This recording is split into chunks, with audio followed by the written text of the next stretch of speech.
Oh. Hey. Welcome, ladies and gentlemen, to Casual Lorechat number 14, also known as the one Andrew decided to hold on Sunday for some reason. I had stuff I was doing yesterday. It's the That's weekend. what they all say. Works for me. Works for me. Yeah, that's And then I have class in the morning. so what do we want to talk about? Anything in I particular? believe Michael started saying something before we went live. No, okay. What were we talking about, Michael?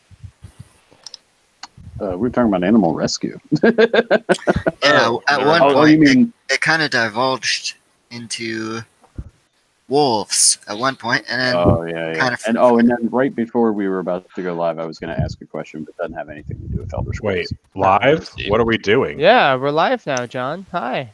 Hey, We John. do live things? Hey, yeah, John, I do them every week. I am You didn't know Johnny. that? John. Yeah, this is the 14th week in a row, buddy. John, what the hell? First Yeah. time for me. Right?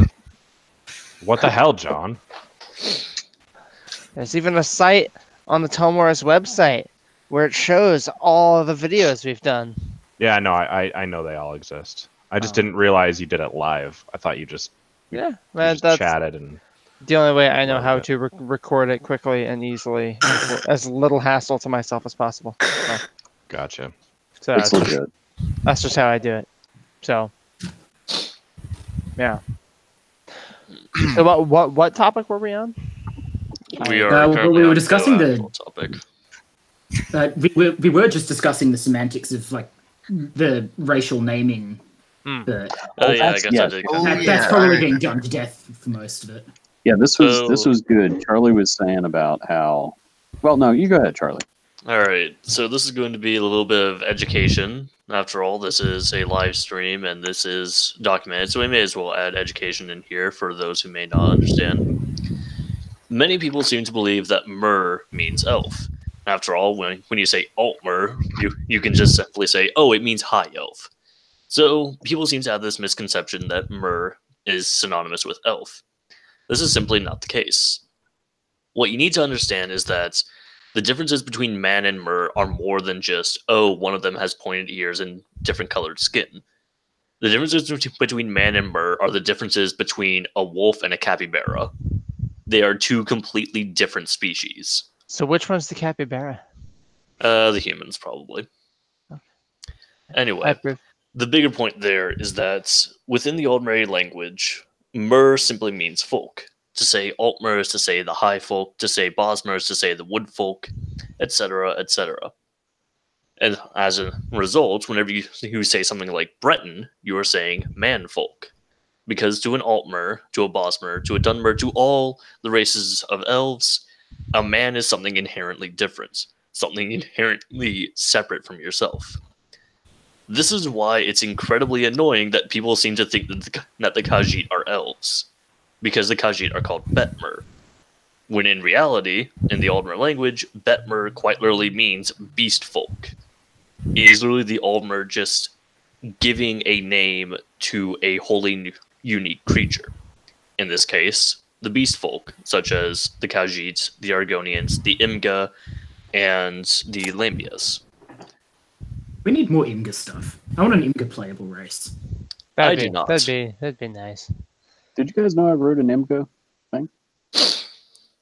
That sounds like something Yeah. that probably didn't turn out well. No, I think it worked out pretty well. I wrote an IMCA motet a few years ago. I'm in the process of I didn't realize I hadn't done this, but I'm doing the Dark Brotherhood quest line in ESO. Ooh. And there's a guy who I This don't know one if it's was- I don't know if it's a title or what, because remember this is the Order of the Hour is a military arm of warrior priests of Akatosh. Correct. And- They are the Templar Knightly Order of Yeah. the Chapel of Akatosh. And so one among their number, I think, I don't know if he's the head or what, but his name is, I think, Primate Artorias. Artorias. Yes. Yeah.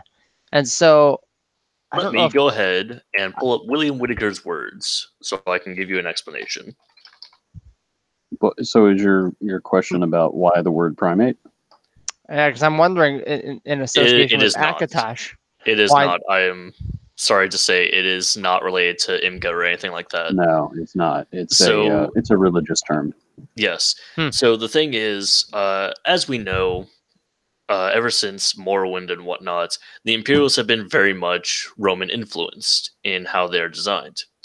Primates comes from the Roman word primas and its genitive form primatus, which just means noble of the highest rank or principal. In this context, with primate oratorius, we can assume that they mean of the highest rank. So it is quite literally just a title stating that primate oratorius is the highest in the order. Yeah. Primate means like a chief bishop or archbishop. Yes. Yeah. There are a It lot of is- words that It is by change. sheer chance that there's a monkey man who wrote about how there was one god and he saw a dragon dancing with a dead woman in a desert. I'd like There's, to point out there's- that Maruk is weird. No, Maruk is awesome. But anyway, no, there's a lot I'm of not words sure there's that- much that isn't weird in the Elder Scrolls, honestly. There seems to be more things that don't make sense than things that do. Nah, like makes sense. What are you talking about? But anyway, there's a lot of words that change meaning over time. Like, for instance, gentleman, which nowadays means like gentleman or, somebody who is not violent, originally meant landowner. Yes. Another Well, it example was is the word originally peruse. gentleman. Sorry, gentleman was the I want to say the fourth born son. That sounds about right. And they were of like rich landowners. So you had like during the 1500s, 1600s or so in England, you had the firstborn who inherited everything. The second and thirdborn. Secondborn was military. Thirdborn was clergy, and fourth and born was gentlemen, and they were usually alcoholic womanizers. Yeah. So it literally means the opposite of what a gentleman means right now. Yeah. Here's another example. The word peruse. The proper definition of the word peruse is to look at with extreme intent and clarity and detail. Eventually, peruse came to mean just to leisurely stroll through and not really pay much attention. Yeah. Mm-hmm. Like browsing. Yeah. Kind of like You browsing. can peruse a bookshelf. Oh, I can see what all's on the bookshelf. I had a buddy in like the 7th grade give me shit because he didn't think peruse was a word. What? And because I actually first heard the word in Morrowind, that made my argument. Oh no, well, it's a fantasy game. That's not a real thing. Oh no. Merriam-Webster. I was like, dude, That's shut up. amazing. Yeah.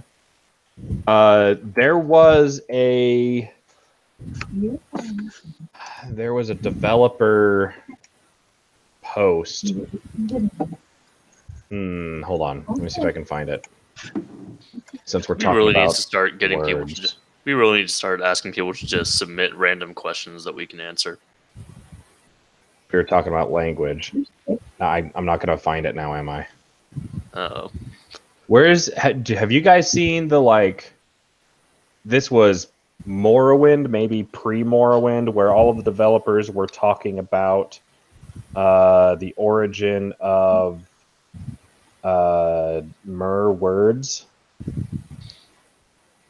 and like Aldmeris and stuff like that. On doesn't- Yeah, I must have missed that. either Doesn't ring a bell. UESP or Imperial Library. It's on the Imperial Library. There's so much stuff on there. It Archive. can be a little tricky to find. Yeah, I know. It's somewhere under that. Someone's breathing heavily into their mic, by the way, if we're recording. May have been me. That's real helpful. I love how whenever someone mentions that, someone will always Usually me. always do that. Yeah, it's usually Andrew. It's usually the asshole. I get it.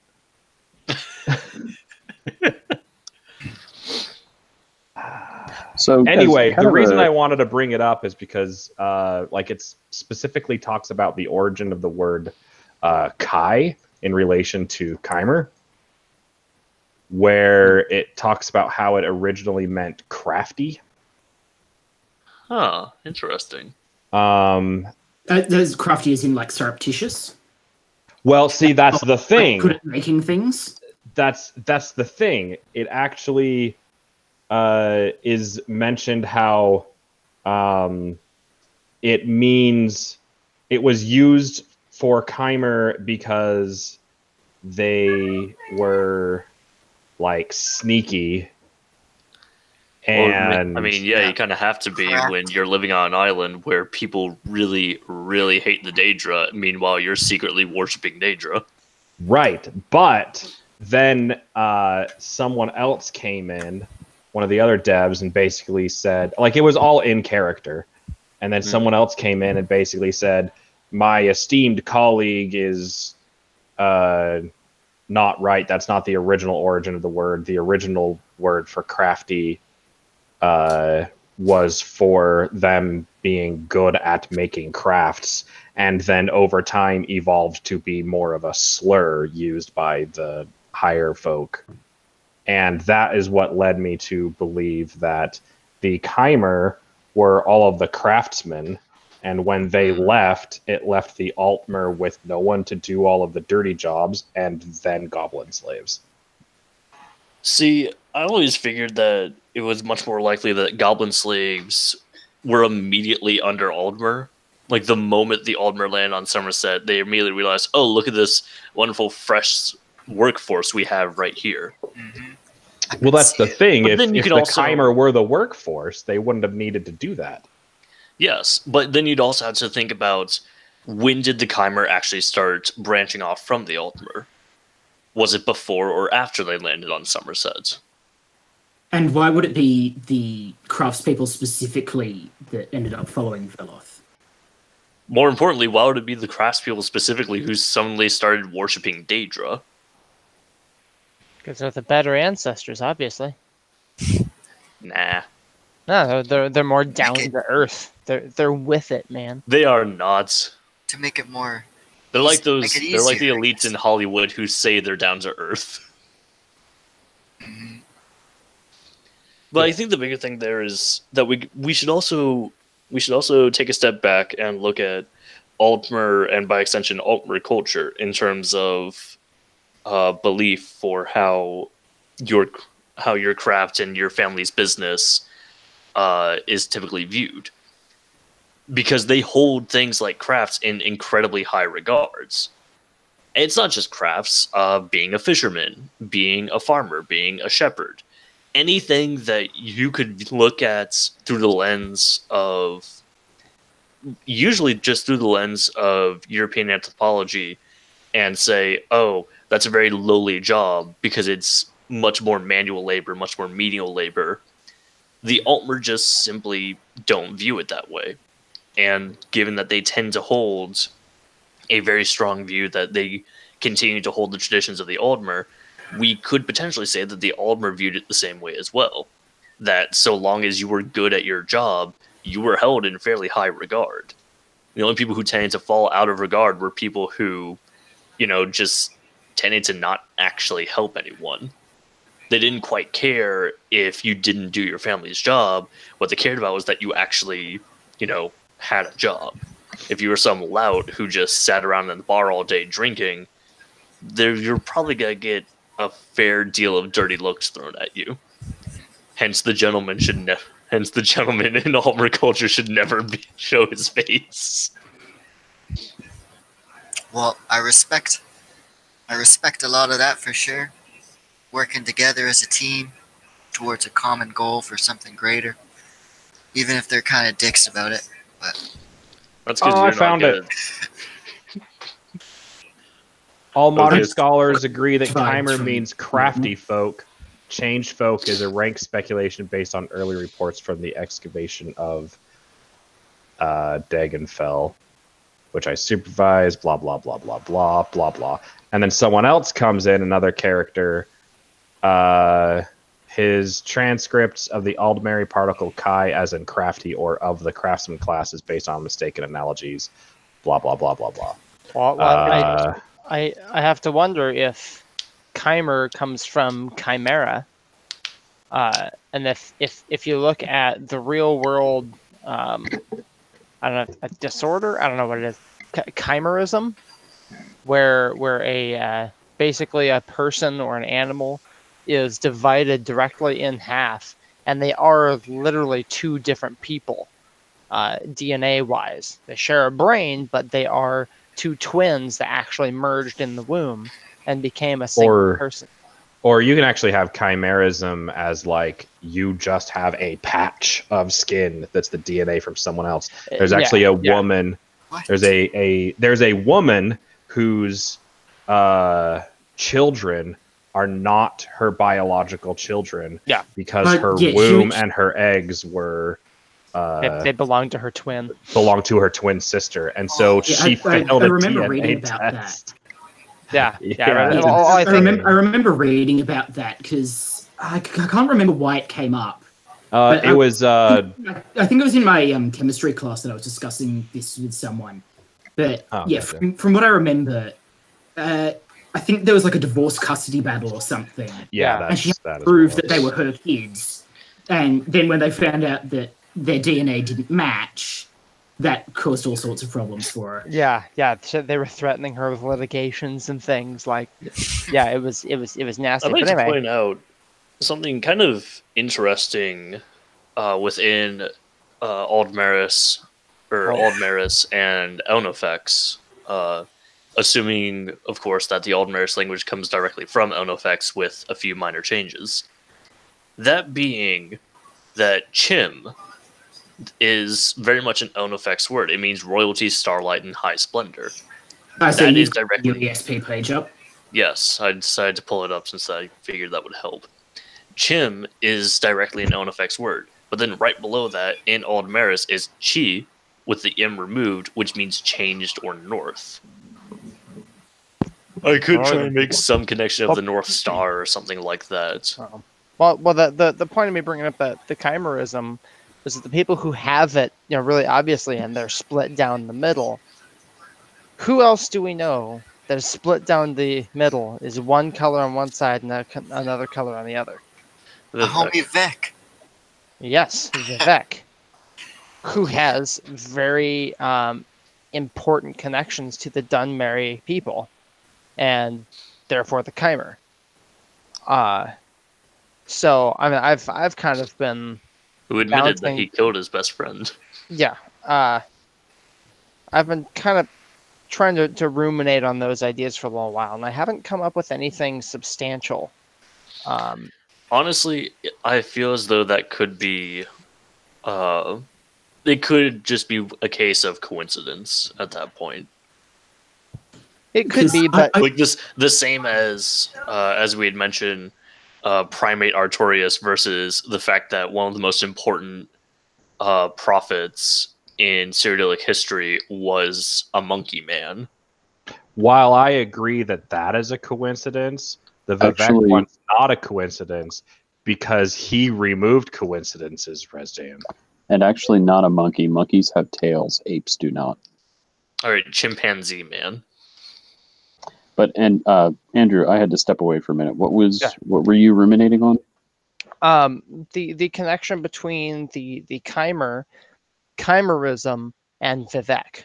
Vivek clearly having a distinctive, a two-toned appearance, which is what the most obvious cases of chimerism, how that exhibits itself, and the chimer. So whether it's a simply etymological connection or there's something deeper in there with change and twins or dualism or something. I mean, maybe I think Chimer and Dunmer are a dual. They are. I think you're onto something. It's, you really are seeing. You're really seeing in Vivek. There's a quote from Kirkbride about Vivek being the alchemical union of opposites. Yeah. And so it's based on dichotomies and on a basic sense, but it's really delving into alchemy about he is the embodiment, or is meant to be the embodiment of the Sorcerer's Stone, the resolution of opposites and the achievement of absolute perfection.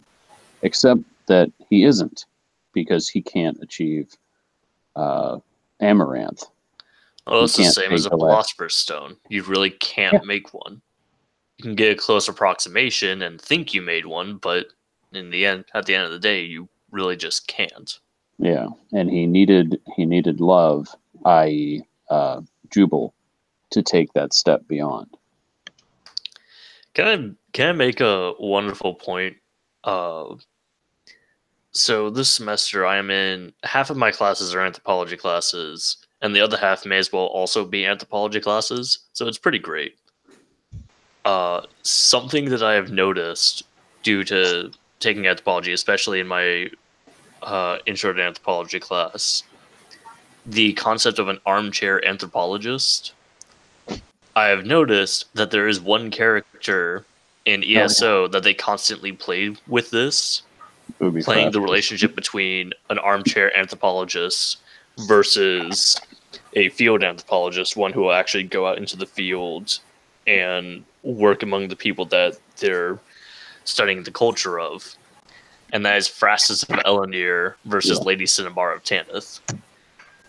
And I think it's very funny because Phrastus of Elenir is very much just this sort of ethnocentric, I know what I'm talking about, Daedra all Daedra are evil, every civilized person in Tamriel believes this to be true. Right.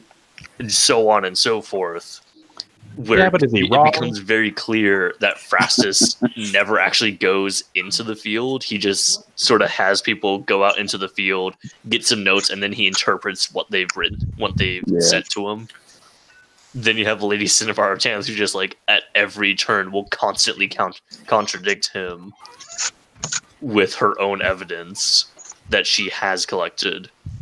What's more is the very funny relationship that of course, Lady Cinnabar, she needs funding. You honestly, if you're going to do anthropological research, you kind of need funding.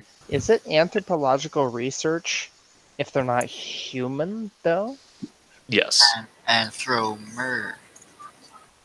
Because I kind of hold to the idea that Nords and Imperials, they may look very much like real-world humans, but they are not real-world humans. Okay, let me put it to you this way. Right. Yeah. Because we are dealing with a world that inherently has more than just humans, we can therefore say that anthropological is in reference to the studying of various cultures rather than just humankind.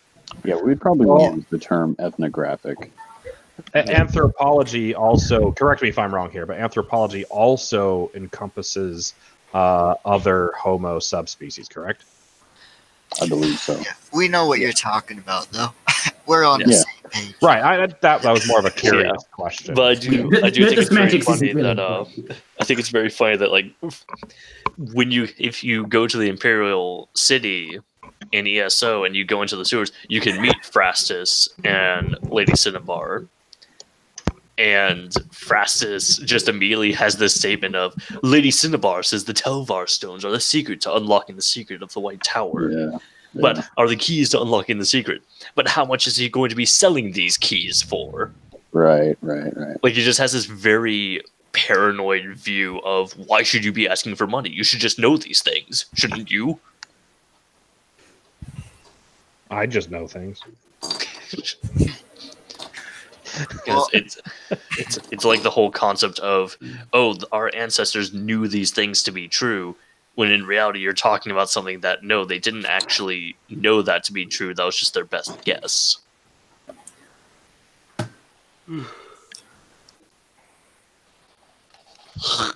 mean, I suppose on one level, what we're really dealing with Phrastus and Lady Cinnabar is the difference between ivory tower philosophy and street level philosophy. Yeah, and that's a thing you find in academia.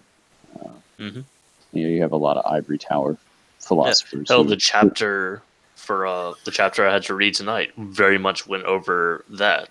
The whole concept that the farther removed you are from whatever you're trying to research, the more you're going to look at it as just researching. You're not really going to understand the deeper levels of it. It was talking about the concept of food taboos and saying, well, we need to educate these people and get them to understand that, no, there's nothing wrong with eating these foods. You absolutely should. Meanwhile, the woman who was writing this, who actually went into the field, started to realize, oh, no, wait, there's actually a pattern here. It's bigger than just a food taboo. This was actually something ingrained in their culture, and even then had very big specifics with it. It wasn't as broad as it was being made out to be. Yeah. So it's like the linguist joke. I learned, or I got a book on language, German, whatever. I got a book on German on Friday, and by Monday I knew German. Oh, God, if only it was that easy. Because it's because the linguist studies the structure of the language and how it works, not the actual vocabulary. Yeah. It's a very I've run into that problem with people before. Yeah. So just dragging the conversation a bit. Going back to the whole Kai thing. What I'd always thought was that. Oh, you're cutting out real bad there, Silence. Sorry. My internet is patchy to say the least. Yeah. So yeah, my understanding of the Kaimer, meaning changed folk thing, was because they had changed from the original Aldmeri principles, and when they started following Veloth. Which does make sense. That was my thought, yeah. I would like to point out the notion we've had in the past that ideology is your skin.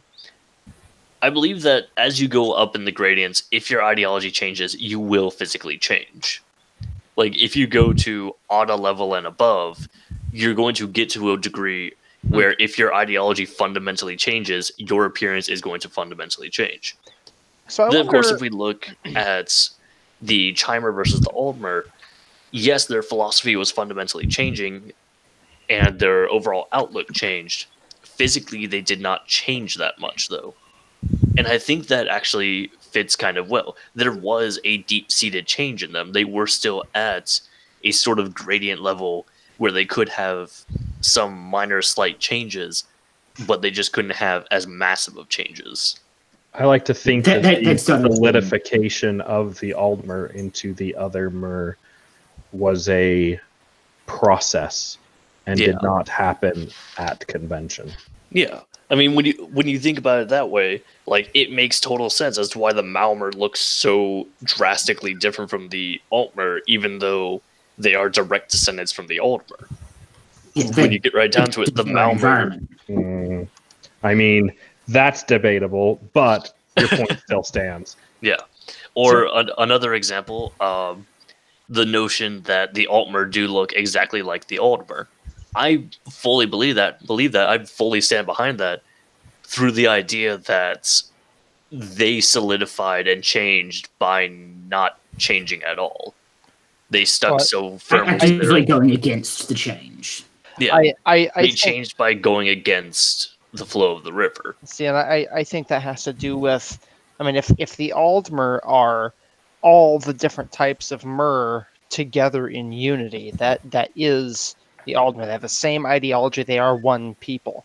And then as groups start to splinter off, I'm in my kitchen cleaning a glass, so that's why you can't see me. As groups started splintering off, as soon as one group started, say the Chimer, I'm not sure which group was the first. I think it was the Aliens who were the first. And I mean, I have some ideas. Or about the Malmer. The first that what? It's hard to say. The first that left, in quotation marks, Aldmeris. I think there's. Because I mean, there's no Aldmeris is a pretty.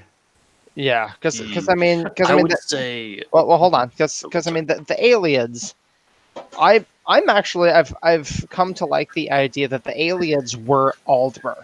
They were just Aldmer that were trying to expand their territory, and so they colonized mainland Tamriel, and that brought them to the Heartland, but because they were so far removed from their brethren, they kind of changed over time. It's, if you have two tribes and they're exactly the same, and then you separate them, given a couple hundred years, they're going to be very, very different.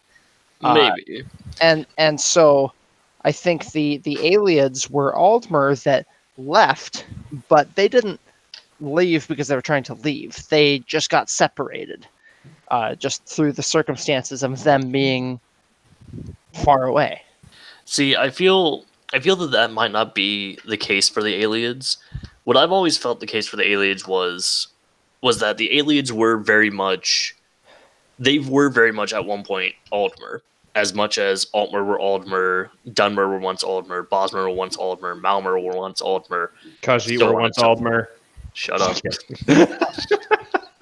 Yeah, but I feel that the case there is that we have to understand that the word Aliad tends to mean wild elves. And it doesn't mean wild in the sense of, it's untamed, it's unmatched, it's crazy and chaotic. No, wild in the sense of wild ideals. Like, yes, I have a feeling that they probably carried the same philosophies, but it's just that the aliens took it to a bit farther extreme, which is why you had the aliens who had left Somerset while the Aldmer were still around, but you still had communication maintained between the aliens and the Aldmer, purely because, they're like our crazy cousins who are a bit more out there, but they're still our cousins, so we may as well maintain contact with them. I suppose if we're trying to figure out who left first from Aldmerus, or wherever the Aldmer originated, this is probably the Malmer. I'd probably say the Dwemer, actually, if they were part of Aldmerus. I need to jump in here. Actually, no. If we're saying Aldmerus, it actually might be the Dwemer. They seem so ideologically and culturally different. I should point out that I'm referring specifically to groups that had left Somerset, not Aldmerus. Yeah.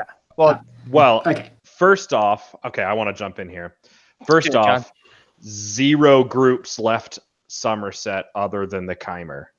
No other Aldmer lived in Somerset. All of the Mer settled where they were after the War of Manifest Metaphors. The Falmer, the Dwemer, these were the Mer who fought in Altmeris. So, or Aldmeris. Are you implying that the Aldmer were Elnafey?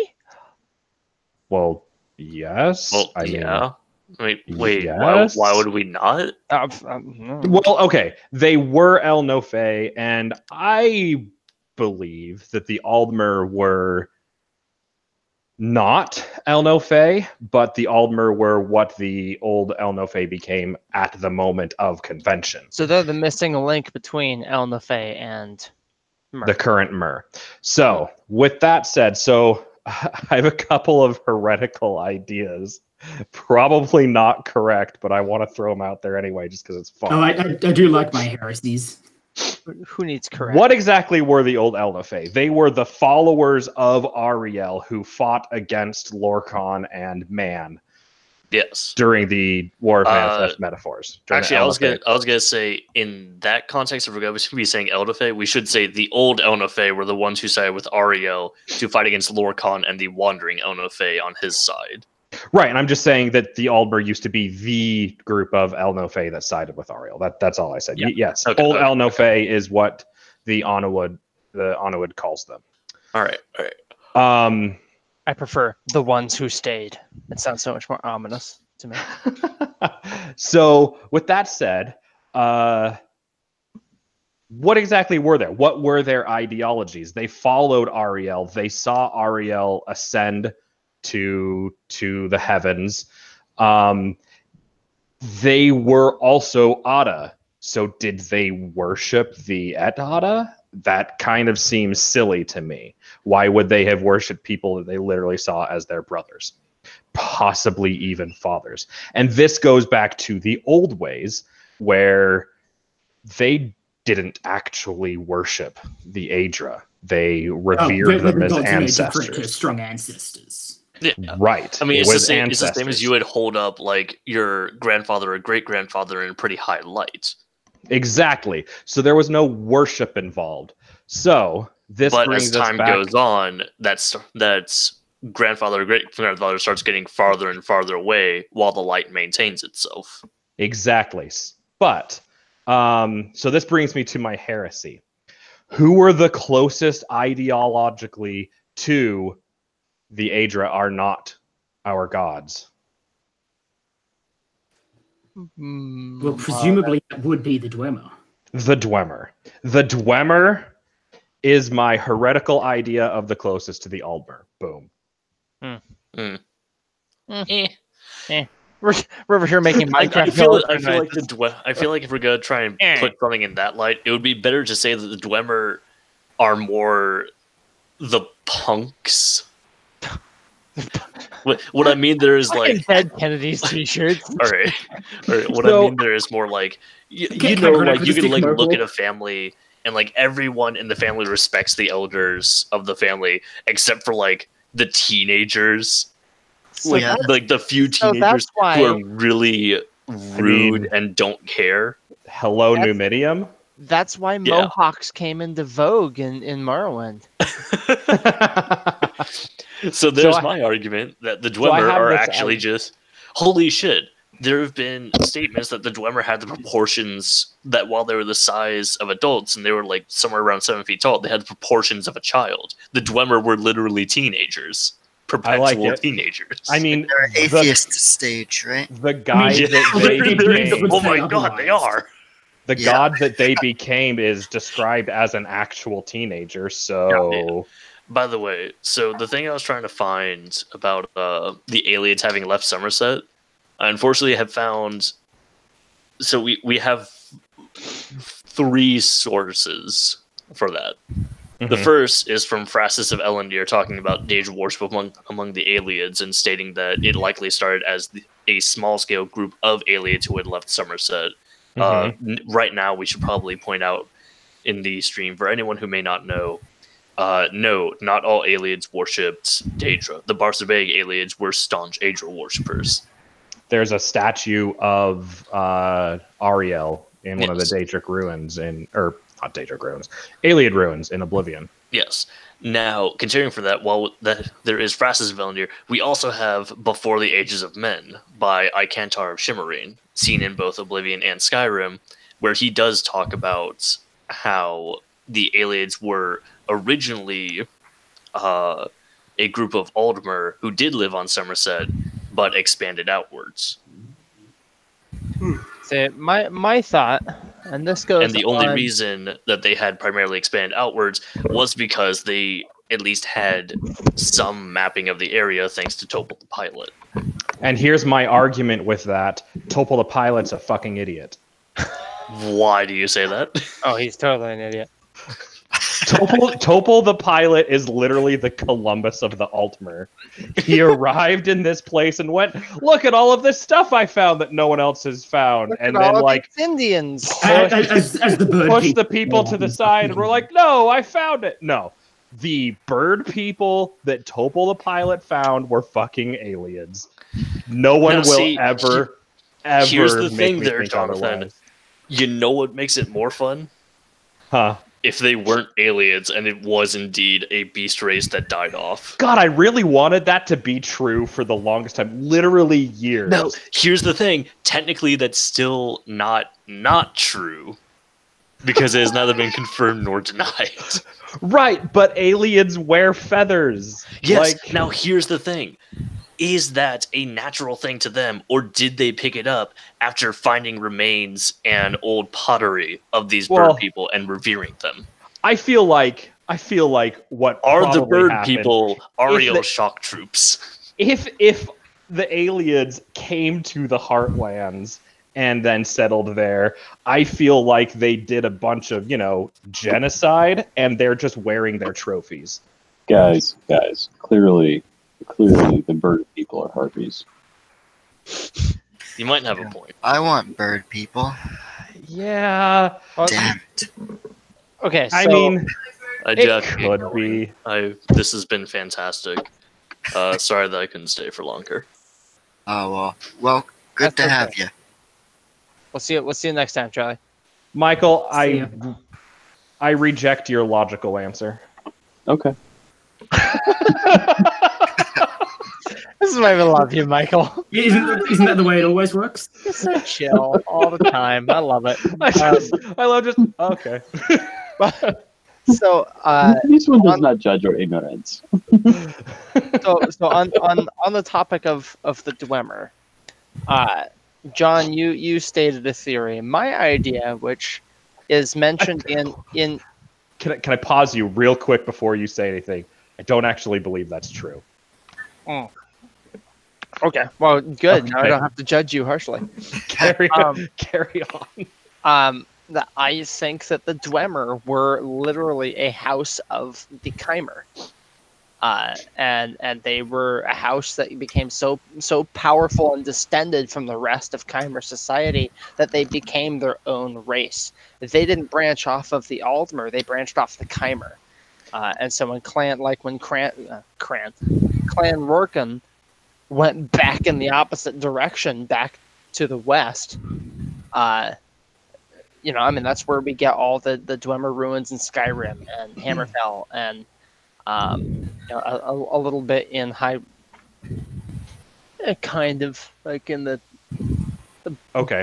yeah, you know what I'm saying. So I will refute this with a few things. One, I'll have to find it, but I'm pretty sure the Dwemer were there when the Chimer got there. That's certainly the impression I've gotten. I don't think it's ever stated anywhere. They just are mentioned suddenly. It's in a dev interview. I can't remember which one, but it is essentially confirmed that Dwemer and Chimer are the same people, but that the Dwemer got there first. Yeah, maybe Veloth and the others they did it Moses and wandered in the desert for 40 years. That's Now- entirely possible. Yeah, and like maybe. Which I mean that doesn't really refute. I'm looking for there was a specific text in Morrowind that actually I always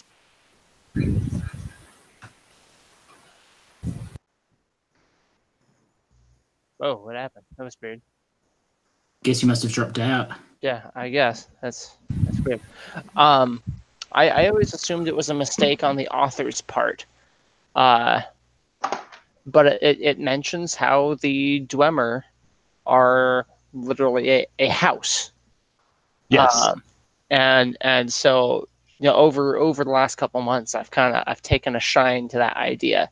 They're basically the seventh house. Yeah. So since we never really we are never given an account of when the Dwemer left the Aldmer or Altmer or whatever, and I mean that they didn't just appear there because they weren't wandering Elnothay. Because that would make them men, and they were clearly Mer. So I think that all Aldmer settled where they landed. So they didn't wander, and that's the whole point. When the War of Manifest Metaphors finished, they just turned their camps into cities. That's why they're not the wanderers. It's not so much as they left Somerset or were somewhere else and then came here. They just stopped and made shop. So with that being said, I think, and I mean, sure, it's definitely possible the Dwemer are Chimer who got there first. Yeah, I mean that's it just seems weird and doesn't fit in my opinion. See, I wish I could find the actual book. I don't remember what it's called. I'm trying to go into UESP's like Vivek's Palace page and what books are in here, but they don't have that. I don't want to. The Imperial Library list of all the books in Morrowind. Yeah, that was it. See, I know where it is, but not the title of it. So I mean, I guess I could open up the. I'll let you search there for a minute. So I'm gonna use construction set. Fuck it. I basically think since they were up north, since they're up north, this is something I do actually think is probably true. Since they're up north, they were the ones, them and the Falmer were the ones who actually fought in the battle over Aldmora. And they lost. And so they're the ones that were forced out of. They were the ones that were forced out of Aldmora. So the Falmer then, you're breaking up way too bad for us to hear you, man. Sorry. So no, you're fine. You're fine. So the Falmer settled, and so basically the Falmer and the Dwemer settled pretty much the same area, right? The difference really is that the Dwemer built underground. The Falmer went a little more west, the Dwemer went a little more east, and they definitely had overlap in the middle. Then the Dwemer said, "This Ariel jackass is awful, and he lost the fight against the men. Why should we follow him?" Which evolved into their future ideology. Bit of a side note, but if this is the case, is it possible that the reason the Dwemer built all their cities underground is like a leftover thing of like maybe they successfully hid from the forces of Shor and the Wandering Elnafey when they took Altmora? Yeah, maybe. I mean, that's definitely possible. That's one of those things that's... Okay, I think I found it. Okay, go ahead. It's the War of the First Council. It's the name of the book. Let's see, the War of the First Council is the first age religious conflict between the secular Dunmer houses Dwemer and Dagoth, and the Orthodox Dunmer. I mean, it also calls them Dunmer, so I guess that kind of shakes the credibility there a little bit. And the Orthodox Dunmer houses Indril, Redoran, Drez, Hilalu, and Telvanni. So, I mean, it implies here that Dwemer and Dagoth are both houses of the Chimer. Yeah. And so, I mean, I entertain the idea that is accurate. That Dwemer was in fact a great house of the Chimer.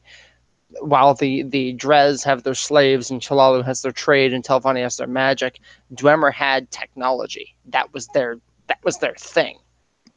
Whereas, go ahead. I was just going to say, so my argument against that is, first and foremost, they call them Dunmer. And you already brought that up, but it's such an obvious argument that it's really hard to take the rest of it seriously. Which let's look at the author. My other argument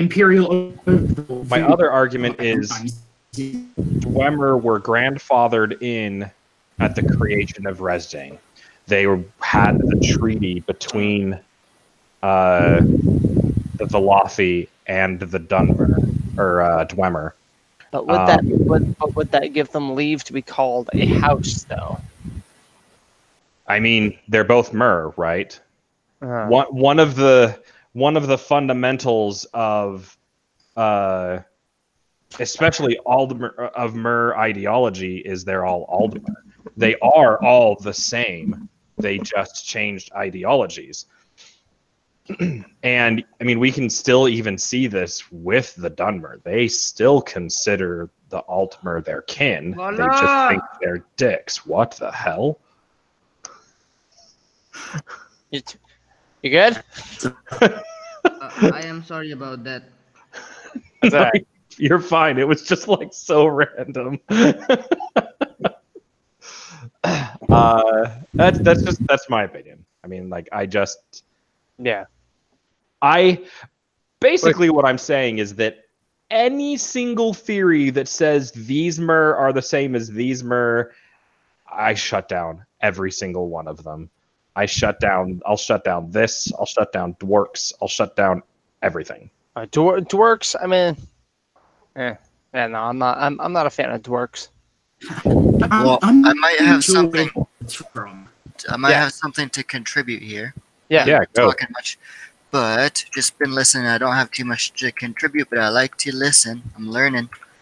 But if you guys have played Morrowind, obviously there's the last Dwemer that you see there. Jagerbergarn, yep. Yeah, so you kind of get a feel of what a Dwemer would look like, even though he's got that disease, right? Cool. So Yeah. So Well, with and he looks like Mojo. Yeah.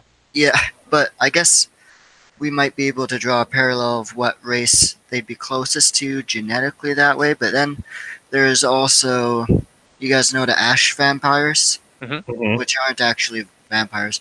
Well, they look tremendously a lot like how the Dwemer are portrayed with their beards and everything. Like, I'm just gonna drop a link in. Yeah, if you look there, they look a lot like the Dwemer are portrayed. Like, they're the only ones with those braided beards. Yeah. Right. Well, And the, but they also which we they're see in kind all of- the Dwemer gods. I was just gonna say, at that point they're obviously controlled by Dagoth and that changes their skin. Like the rest of those sleepers and stuff, they're all gray too, like that. So I don't know. Well, Dwemer weren't gray. No, I that's just mean what that. No, I mean the Ash Vampire when he's in that state. But Gotcha. they look like Dwemer. They could be like possessed Dwemer, I'm thinking.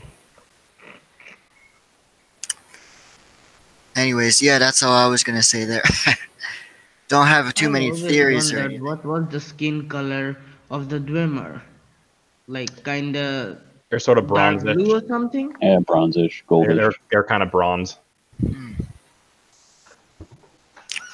Well, anyways, I might have another question. Yeah, shoot. So I've been thinking about something to say at the Lorechat, and I was thinking, well, I'll just say what I wrote down, I guess. So the question is about the size and scope of the cities themselves in the lore, as well as the population like in the canon lore, what it really is. Because obviously in the games, they have to lower it visually, which gives us like a faulty representation of what it really is supposed to be. a diorama is my favorite word to describe that. Yeah. So Daria did a thing on this. Let me see if I can find it. Oh yeah, and I was just gonna follow up with that. So with cities like Vivek, where they're portrayed to be ginormous, do you guys think that the cantons would be just like substantially bigger, Oh, they're huge. or do you think there would be like more of them, or both, or like more shit going on in like the waterworks part and all that shit? Well, I imagine that the cantons are. I mean, I imagine them to be like Great Pyramid of Giza sized, like like each one, and I imagine there are a bunch more too.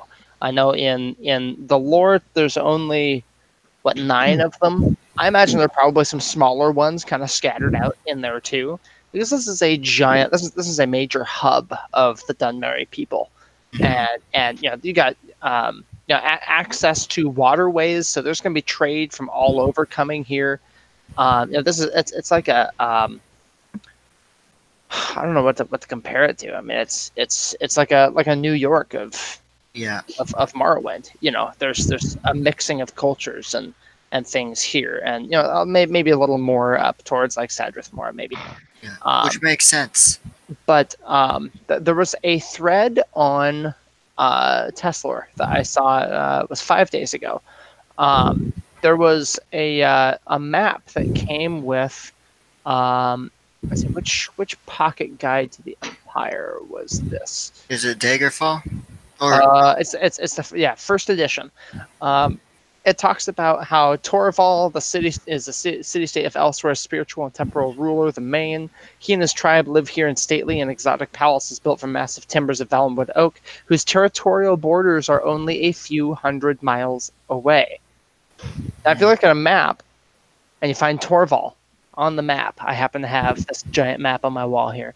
Torval is let me measure this here. Oh yeah, it's half the width of my index finger. Okay. from Torval Holy, to that's to a the lot. edge of Elmwood. That's a few hundred miles. So, with that said, I linked in chat a picture to, a map, a comparison to Earth. This is something that Daria, or Lady Nerevar, put together. Oh, that's She awesome. put it together based on that quote, based on, there's another quote about a few hundred miles in the Infernal City. There's some other indication of distances, and she just pulled up a bunch of different things. This is actually really cool. And she threw this map together. What's that, Silence? The area under New Zealand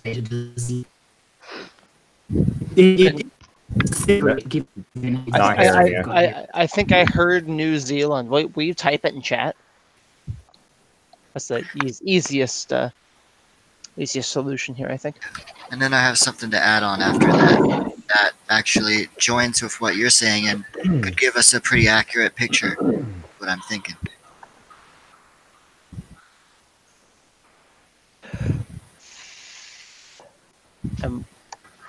Did you say you had more to add? Well, yeah, I was just gonna say, there's actually, you guys can look at, there's a book called A History of Daggerfall, which is only seen in Daggerfall. I'll link it in the chat here. But at the beginning, it talks about the population of Daggerfall from a census taken in the Third Era, the 401st year, I guess that's how you call it, lists the population of Daggerfall at being over 110,000. And there's also a quote in there that says, it says that nearly 4,000 years before that census, there's this quote that says, north of the highest bluffs, south of the moors, west of the hills, and east of the sea is called Daggerfall. 110 men, 93 women, 13 children under 8, 58 cows, 7 bulls, 63 chickens, blah, blah, blah. But nearly 4,000 years after the census, after that, they took the census, and it's at 110,000 in the Third Era, 401st year. Boomed in a big way. Although in the year 3401, so that's after the Miracle of Peace. So that's after you've got Numidium showing up and causing the Dragon Break that basically consolidated all power of these multiple dozens of basically city-states and fiefdoms and consolidated them into, over there, like 6 main, is it 4? It's 4. So we got Wayrest, we got Sentinel, we got Daggerfall, and Orsinium. Is that it? Mm-hmm. Yeah, so we got those 4. So yeah. So it's not necessarily that more people came to Daggerfall, it's that Daggerfall's borders were expanded, and now there's more people in this area. Yeah, they did good. Yeah, so that, I mean, it's 3401. That's 2 years before the 401. I mean, yeah, that is still after the Miracle Piece. 427 was Morrowind. 433 is the Oblivion Crisis. So yeah, we got about 25 years until Morrowind happens. Which is pretty. Gives us a pretty accurate representation of how many people might live in the time period of the games. Yeah. Well, I mean, I've city seen size. Yeah, and I've seen comparisons made, like, if we were to take Tamriel and compare it to a comparable time period here in real life, and we're probably thinking medieval times or so.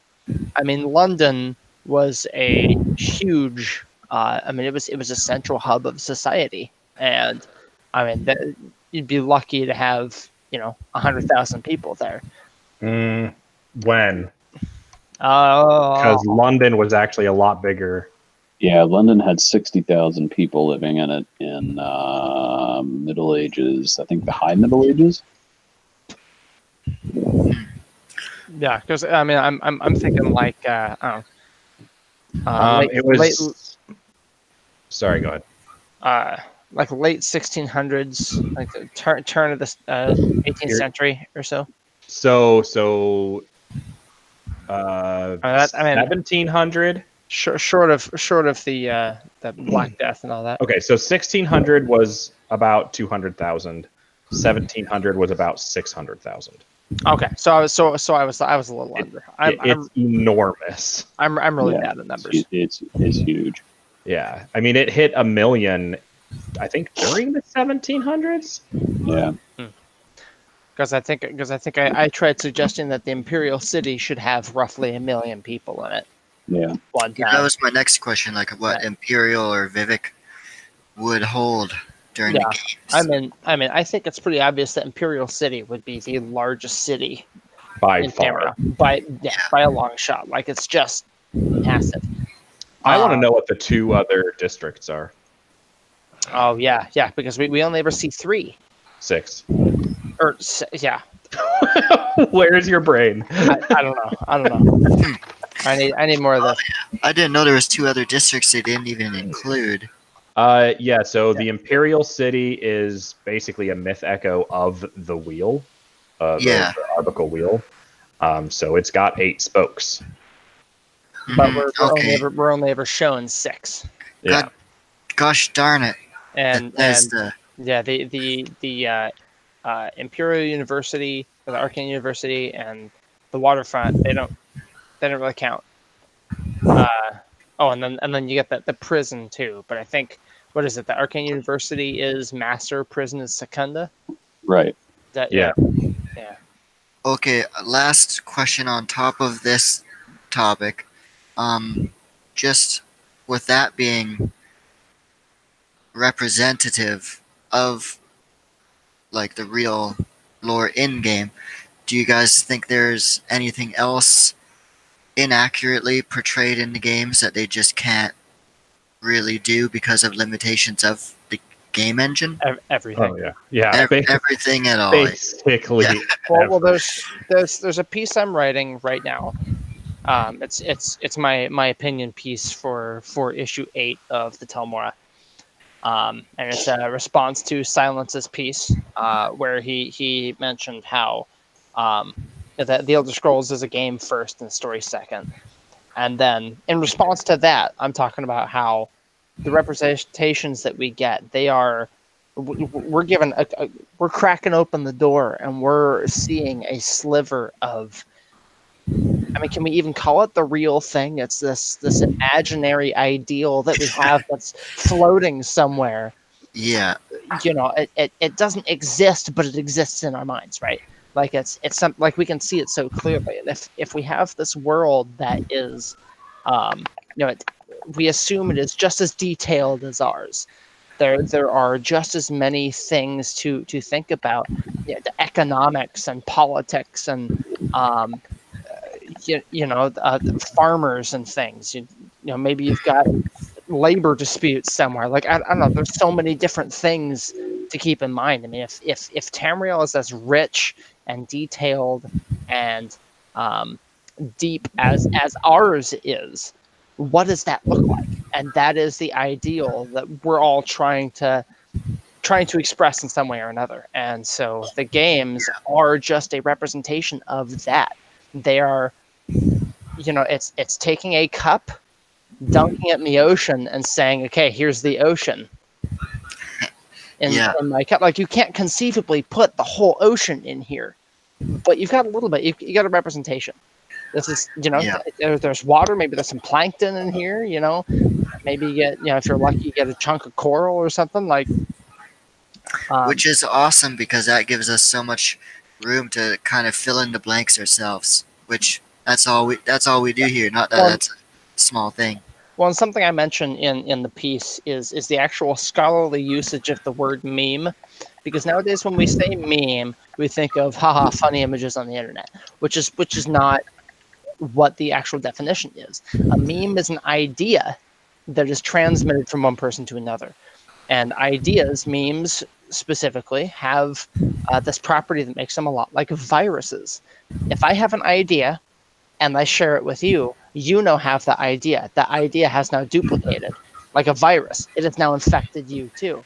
And depending on how, on the survivability of this idea, you may go on to pass it to someone else, much like a sickness, right?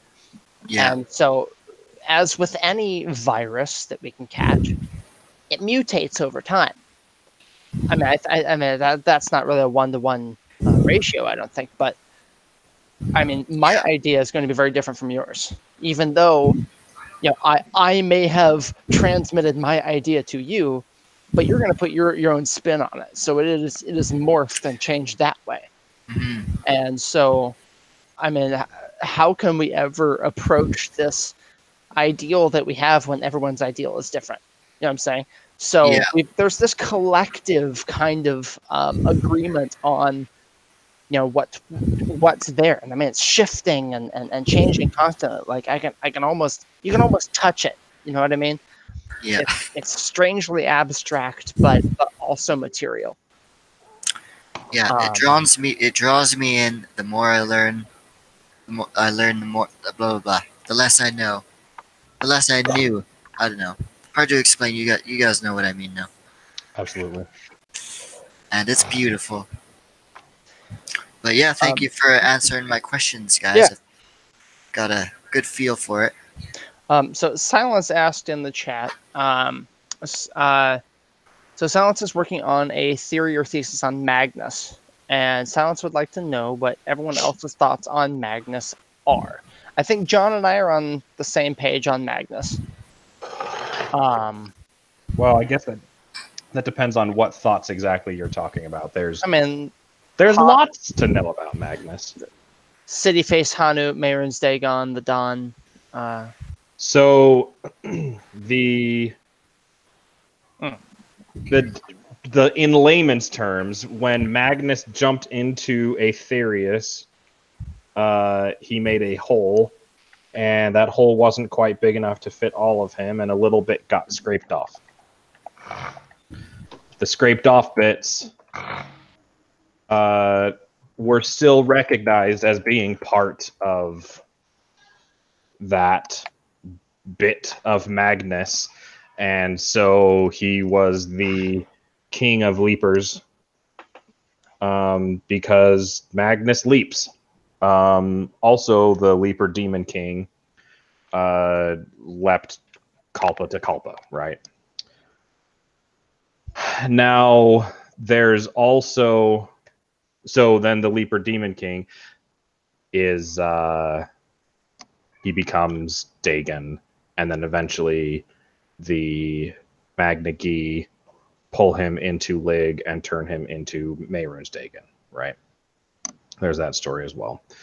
Andrew's Ha note thing that he mentioned is something I wrote a while back. You wrote that? I thought that was an Evan and Chris thing. Nope. Oh, well, sweet. Now I can ask you questions about it. Let me just pull it up. Ha note equals Dagon. I will link this in chat. There it is. All right. So that's my little write-up that basically compares the commentaries on the mysterious Xerxes. Xarxum? Wow. Xerxes. Yep, that's the one. Okay. It's late. Sorry. Also, I'm an idiot. Jesus. It compares the commentaries, the Mythic Dawn commentaries, to the 36 Lessons of Vivek. And it compares Dagon being turned into Mehrunes Dagon with Ha note being turned into City Face in Lig. Not in Lig, in the adjacent place, which I am making an assumption that it is Lig, since Lig is referred to as the adjacent place. Although we do know that there are other adjacent places. You never did pull up the conversation between you and Chris, John. What conversation? You said 3 years ago that you were actually talking to Mojo about this for a week or two on Facebook. He kind of digs it. He said he'd never considered City Faces Dagon, but he liked the idea. I'll try and dig up the combo. I messaged him privately. Oh, did you? Oh, yeah. Okay. All right. And we talked about it. I don't remember who that was, but it's a popular person in. Well, they deleted their account, so. Yeah, it was a popular person, but I don't remember who it was. Yeah. Yeah, no, I talked to him privately. And I mentioned it to Chris, and he's like, yeah, I never considered that. And then he looked at what I wrote, and he's like, wow, that actually has some weight to it. And I'm like, yeah, crazy, right? Like I first looked at it and was like, nah, this is dumb. But yeah, then I put this together. Anyway, I only brought that up because Andrew mentioned Dagon Magnus into Dagon. Now, with that said, the Magnus as Dagon thing, or Magnus as the Leaper Demon King, is wishy-washy at best. Thank you. What? Thank you. I'm not a big fan of that theory. Yeah, it's real wishy-washy. I kind of like it, but then at the same time, if that's true, then I feel like created Magnus. Like, that's the conclusion. I feel like Magnus is too simple otherwise. Magnus isn't too simple. He's just inconsequential past convention. Yeah. Yes. That's it. And that is also true with the Gi. Like, with the exception of the Aliads and Lig, the Gi don't really matter. No. Well, yeah. In part of my my total conversion of D&D 3.5 to TESS for like the summon celestial or whatever spells, I'm gonna have players summon Magna Gi. Nice. And so that's like I'm basically using the Magna Gi as stand-ins for angels. I like it. And so then instead of like devils and demons, it's Daedra and then Magna Gi. And so that's how I'm reconciling that. Yeah. And so I looked up in the Magna G Pantheon, like the specific Magna G, and then I'll grab one and be like, hey, here's who you get. Nice. Have you guys heard or read Kirkbride's thing from IRC about the song, right? Where he talks at the very end of it. Yeah. At the very end of it, he talks about the Magna Gi and Magnus. Let me see if I can find it. Yeah, if you can pull it up. I've seen the quote. I don't do remember this. The full. Oh boy, where is it? It is in IRC. So if you go developers, post archives, Kirkbride. No. Interviews, thread archives. No, I always Google Imperial Library Kirkbride IRC because I can never find it otherwise. Oh yeah, I just ended up. Let's see, Control F song. Dude, Control F is like my most used function. These are repeats, plays in the tune, variations, and most likely Magnus. He's the one who made the fucker, and now that's why he looks back on it every single day. That's his promise. So Magnus is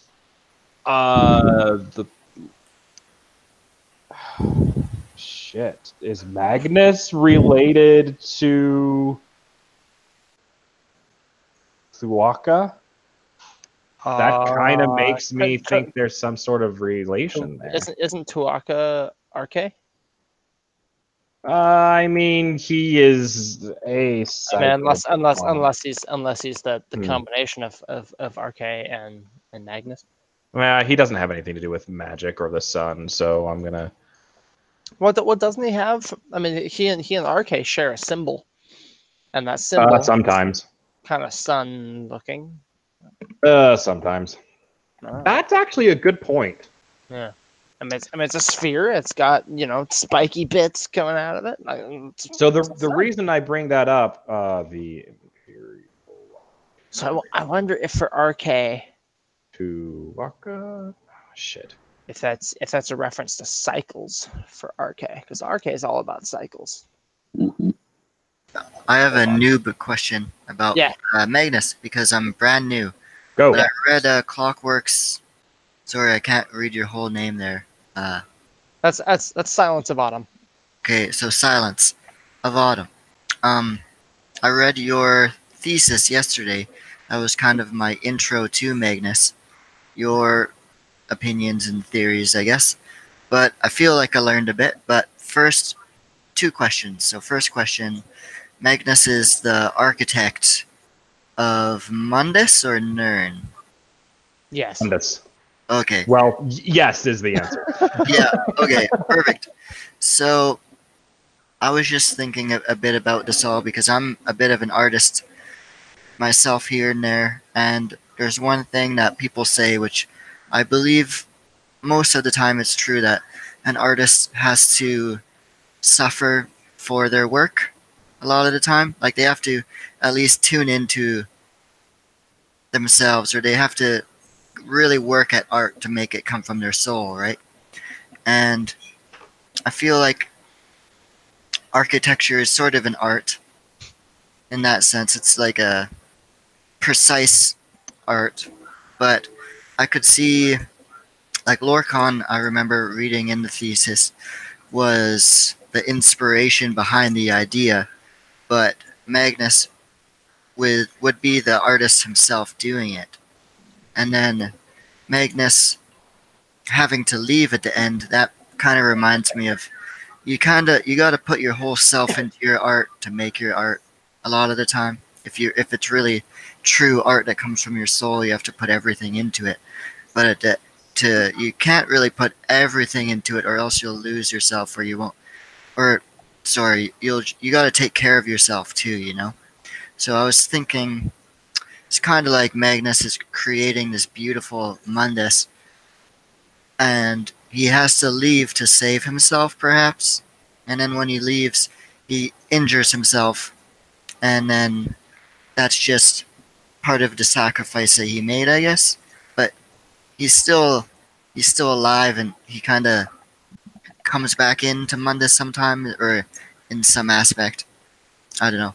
I just thought it was kind of related, I guess, to art. Just suffering for your art. Yeah, so yes. I guess I interesting. don't really need to say more. I like that, Silence. I just want you to know that. I like that. Yeah, it's my anecdote, I'll say. Michael. Yeah. Magnus is the observer. Mm-hmm. Observers get maimed. Not always. What was Magnus's injury, I suppose, for lack of a better word? I just had this image of like Trinimac and Lorcan fighting, and then Trinimac kills Lorcan, and the bitch slaps Magnus, and Magnus flies into the sun. Just pat. Well, he's the observer of the Ario Lorcan enantiomorph. Yeah. Right. So what is it? And this is the reason I bring this up, is because this is one of the arguments for bits of him shed off into the Leaper Demon King. This is part of that argument. So my question is, if that's not what it was, then what was it? I don't know. Yeah, I don't either. That's why I asked. I was hoping you had something. Well, something that kind of occurred to me that I thought was kind of interesting. Like, Magnus is one of those beings that's actually a lot like Lorcan. Can we put Magnus in the Aedra box? No. Is that absolutely not? Because he pieced the fuck out. He also doesn't need to be. He's not a part of Mundus. He's not. Yeah. He's not. He didn't sacrifice part of himself to. But did he sacrifice his eye? I don't think No. John and I actually think that the Eye of Magnus was created by Sotha Sil, but that's another that's another conversation for another time. So, Well, I mean, if it was his eye, that would be a sacrifice. Then he's Odin. The Yeah. problem with I thought it was Kinmune. let's be honest here. Iren is way cooler not being Kimune. Like, See, I thought it was to imprison Kinmune. It's not necessarily Kinmune itself. It's just it was for prison, created by Sotha Sil. It's what was the phrase from the Aldudaga? Something about it being like altered Dwemercraft or something like that. the eye? Yeah. Yeah, it's Yeah. But when it talks about Sarthal or whatever. yeah. I'm pretty sure Dwemercraft is yeah. Yeah, the word Dwemercraft, one word is used. Yeah. I remember because we were talking about how if you go to Artaeum and you go into the Kepra Tower, there are 4. You can only find 4 of them. They are little eyes of Magnus. That's what they look exactly like the Eye of Magnus. They're like literally the same skin but smaller. But they're like basketball sized. There are 2, I think, in Sotha Sil's chambers. Yeah. There's one right next to the lore master who looks exactly like Lawrence Schick. And this and there's another one floating around somewhere. There is also one underneath Eldenroot. Oh, that's right, there is. And there's also I actually did the Clockwork City intro quest today. Wait, what? With it's another character. Yeah. Well, no, like I had never done it. I just kind of found the thing in the Mage's Guild. It's like, hey, let's do this, and then it was talking about like shadows and animus and people getting killed by their shadows.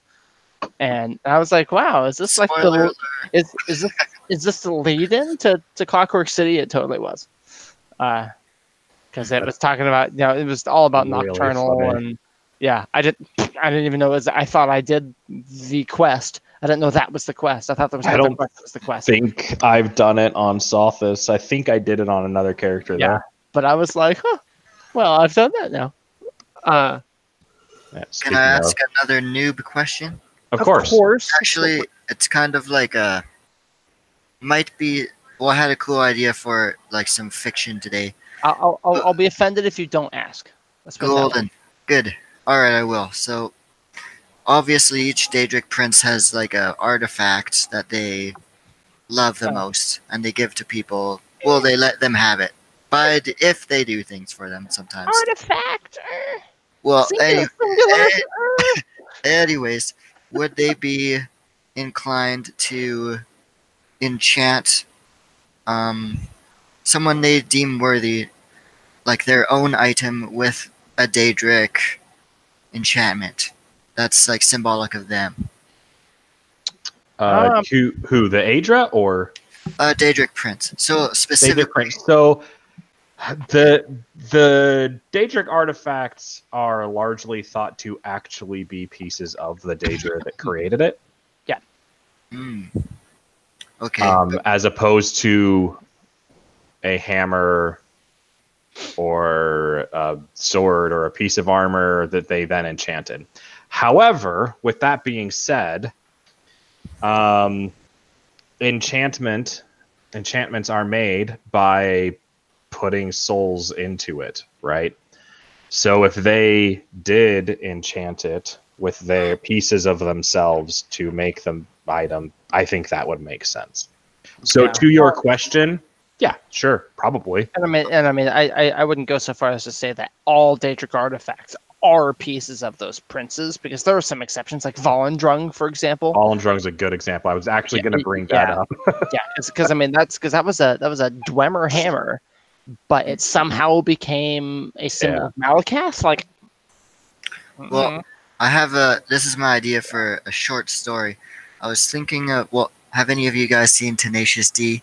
Maybe all of you. Yes. And my god, the dwarf hats and the mana not goggles.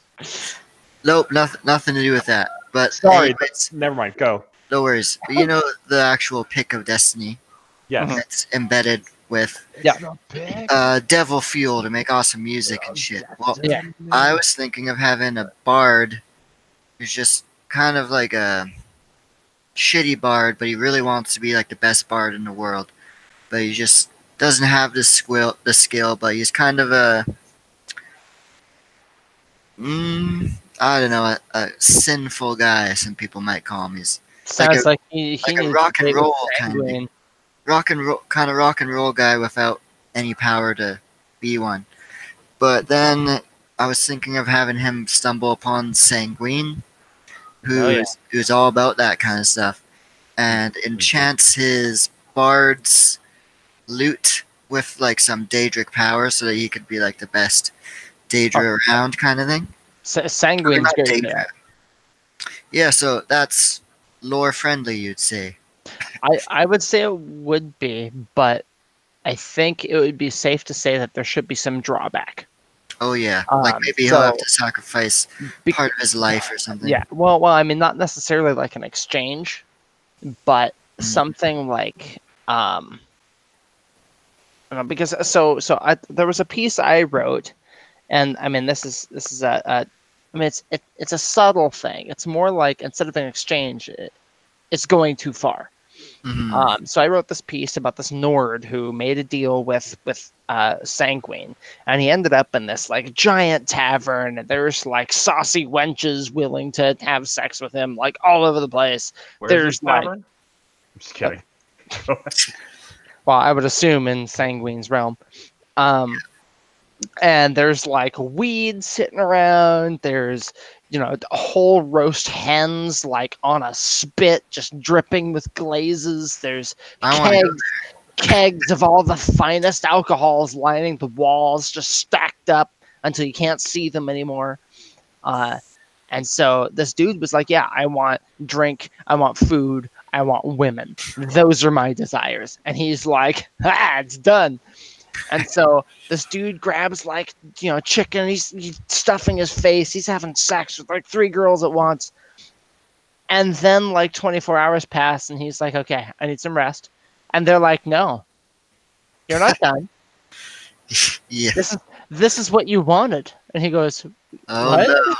And so they're stuffing chicken into his mouth and filling his face with beer, and they're still trying to like ride him, and he's like, no, stop. But they're Daedra. Oh no. So they like pin him down and they force it, and so it turns into like a rape scenario. Yeah. And so then Sanguine's like stopping by him with a giant mug. He's like, what's up, man? And he's like, help, get me out of this. And Sanguine's like, why? You said you wanted this. Yeah. So it's one of those we're gonna get me some sexy Daedra. Yeah. So it's one of those things like whatever the character asks for. I feel like Sanguine is not the kind of person who understands restraint. Debauchery unabashed. Like if you're gonna have an orgy, you're gonna have an orgy that lasts a millennium. Like that's just he is the ultimate hedonist. Yeah. 100%. Mortal limits don't matter to him. He doesn't understand them. He's it just doesn't make sense. Why would you want this? Aren't you having so much fun right now? Awesome. That works out in my favor for creative reasons. You can do a lot with that. Oh yeah. Are you familiar? Are you familiar with 40K or Warhammer at all? I am not. Okay. Well, I'm semi. I don't know. I know what it is. Are you familiar with Slaanesh? No. Slaanesh. Oh yeah. Oh buddy.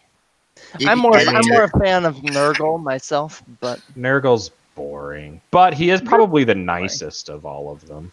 He's the most like the Slode. Yeah, I mean, yes, literally. I mean, Corn is. I feel like Corn is corny. I'm sure that joke's been made a billion times. Little bit. So basically, to give you an idea of what I'm actually talking about, because it's basically what he was talking about. Slaanesh was created when the Eldar, who are the space elves, their society became so insanely hedonistic that so the warp is basically this culmination of chaos matter and emotion, and they became so hedonistic that their culture created a chaos god, and that god is Slanesh. So it's the god of hedonism, it's the god of excess, sex, drugs, and rock and roll.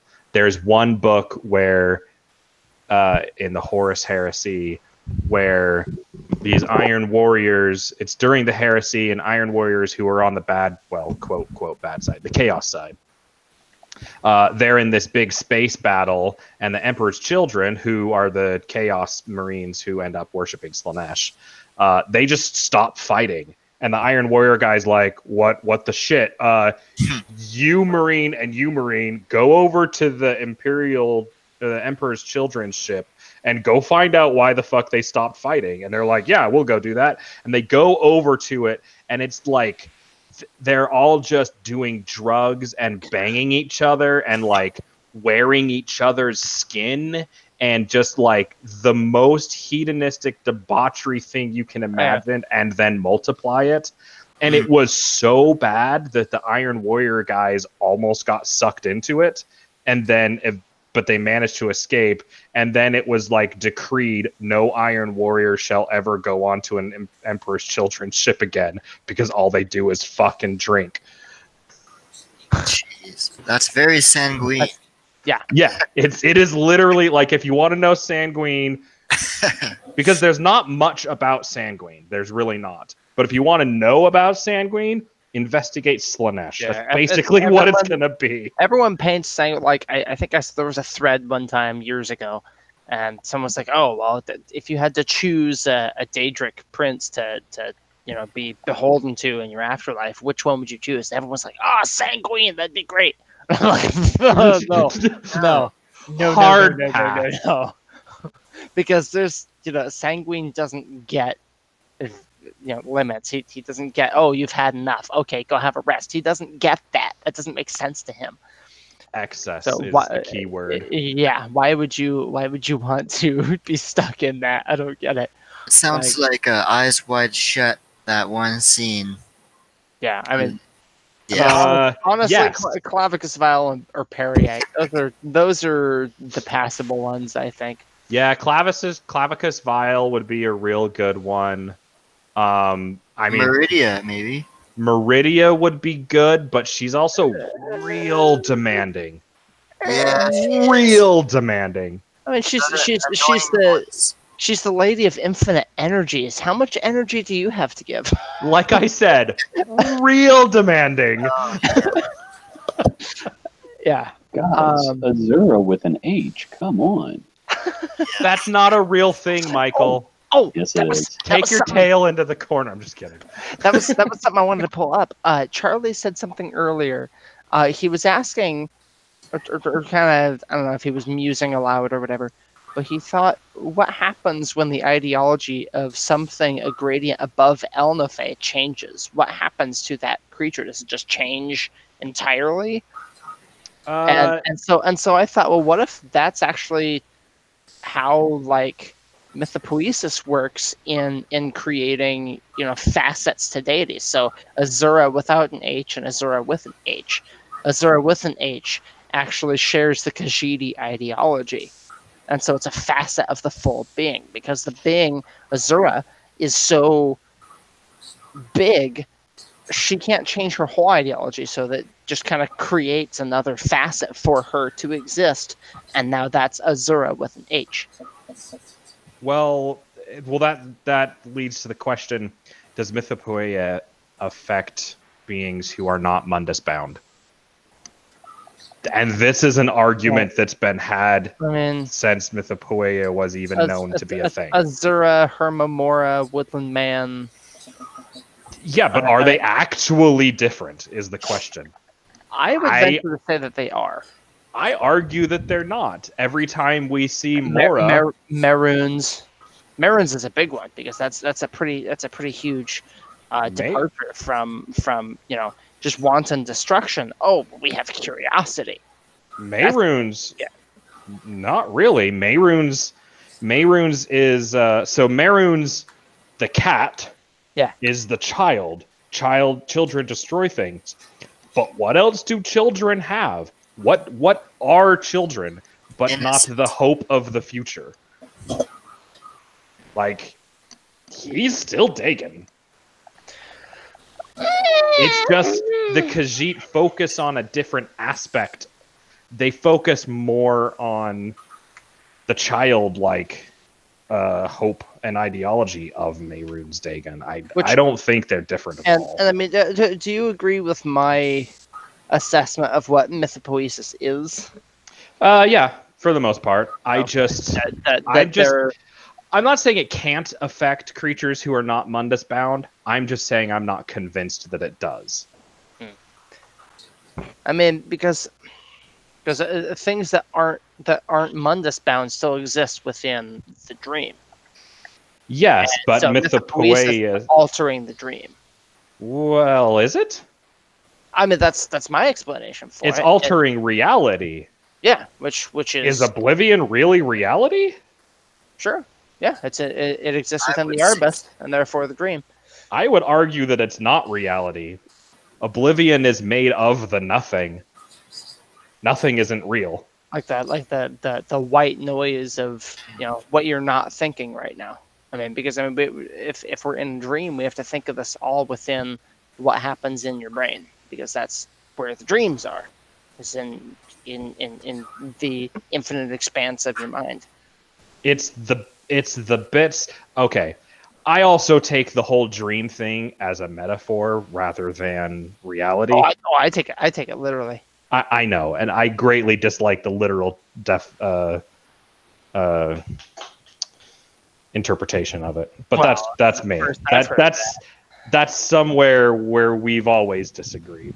No, absolutely. Like, yes, it's created by Anu, but like, I don't like the nesting doll theory of the dreams. I don't like the idea. And I've gotten away from the nesting doll thing. I take more of it like, if you were to draw your own perception back away to see all the dreams side by side, they're happening concurrently from your perspective. But from the perspective of inside one of those dreams, then we have linearity.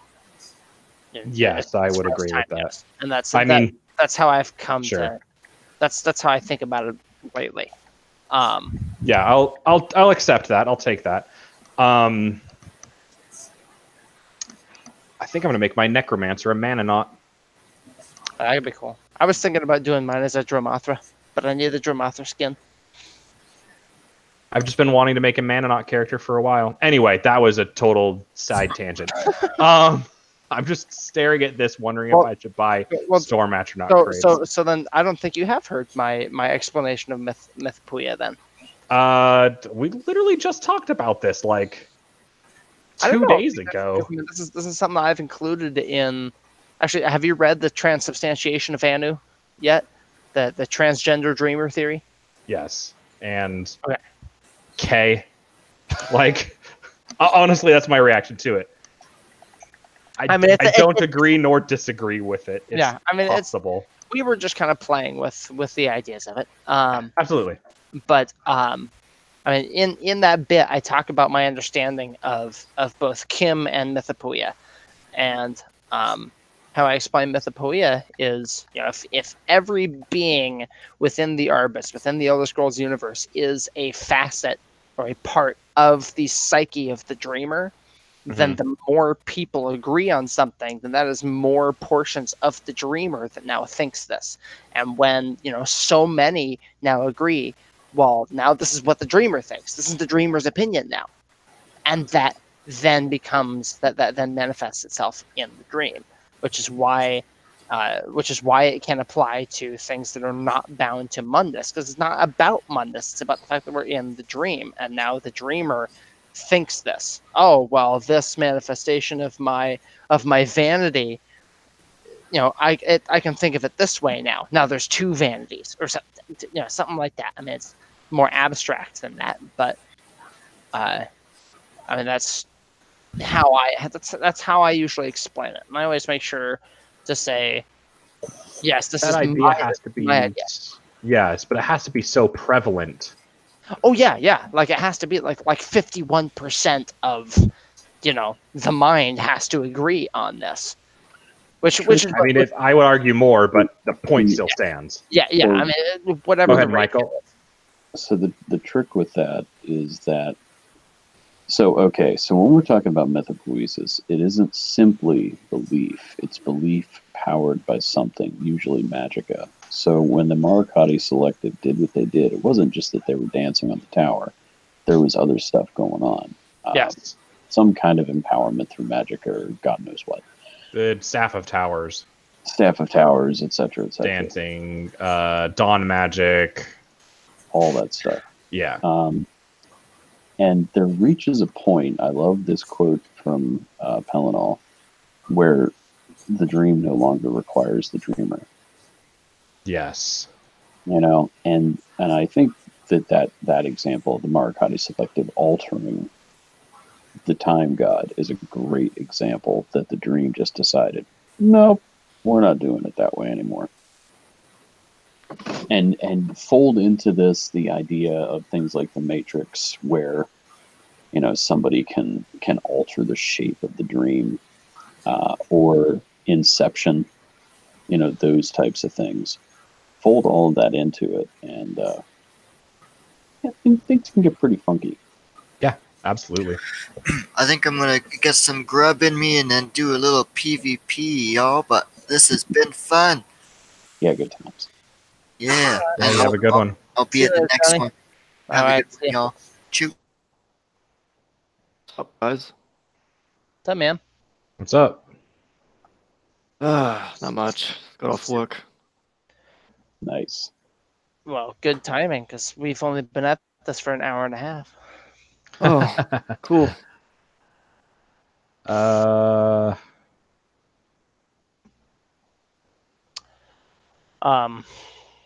Yeah. So that when I point out that that's how I feel like Mythopoeia works, that's also tied into how I think Kim works.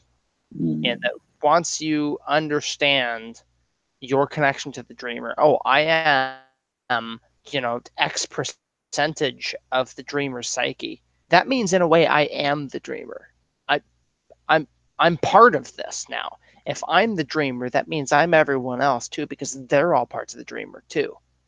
And if I'm the dreamer, that means that I now control the dream.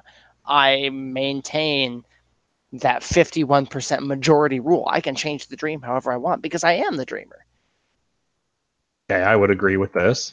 I mean, and that's kind of how I think I explained it a little more elegantly in the transubstantiation of Anu, but actually I did something that I thought was pretty clever with the title that no one has noticed yet. Because there's a subtitle. It's Manifold the Fray. No one figured out that if you take Manifold the Fray and squinch it down into its abbreviations, it's MTF, male to female. Nice. Transgender theory. No one has picked up on that yet, and I'm a little disappointed. But yeah, so what else do we want to talk about?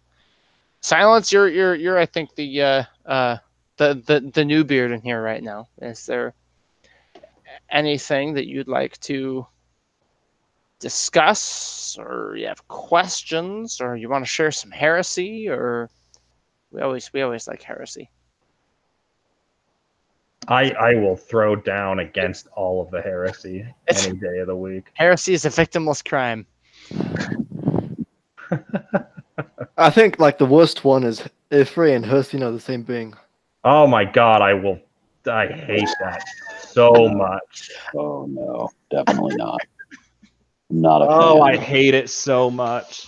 I mean, they overlap very heavily. I mean, Yeah, but so do tons of other. yeah. Etana. I feel like Kine would fit in there somewhere. Like Kine and Meridia overlap. Like there's a connection there. There's a connection between Ifray and Hersine in the same way. that doesn't make them of the same oversoul. Also, Ifray, possibly a Magnagi that stayed behind. I kind of like that one. Well, so Silence just said something. He said, I personally prefer my song interpretation to the classical dream interpretation, but I know it doesn't hold any water comparison. Disagree. What do you mean song comparison? I think, the song, I think is just as valid as, I mean, just because it's one doesn't mean it can't be the other, I think. I mean, it is a song. Dream is, yeah, maybe that the dreamer is a musician, and so they think in song constantly. That's just how they make sense of their thoughts and feelings, is through song. And a lot of that kind of harkens back to Tolkien, because Arda is also made of song. I feel like it probably is ripped straight from Tolkien, to be honest. Oh yeah, totally. The idea I went with is that everything is part of the waveform of the universe, and Kim is the ability to recognize one's own individual atoms and matter waves. Well, that's cool. Okay, hold on. Yeah, you got to feel this one, John?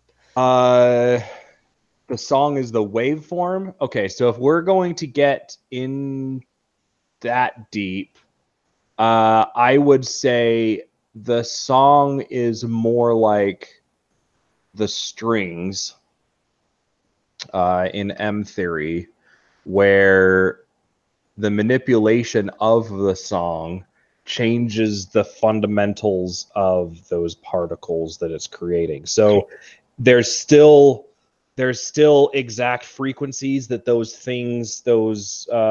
strings can vibrate on.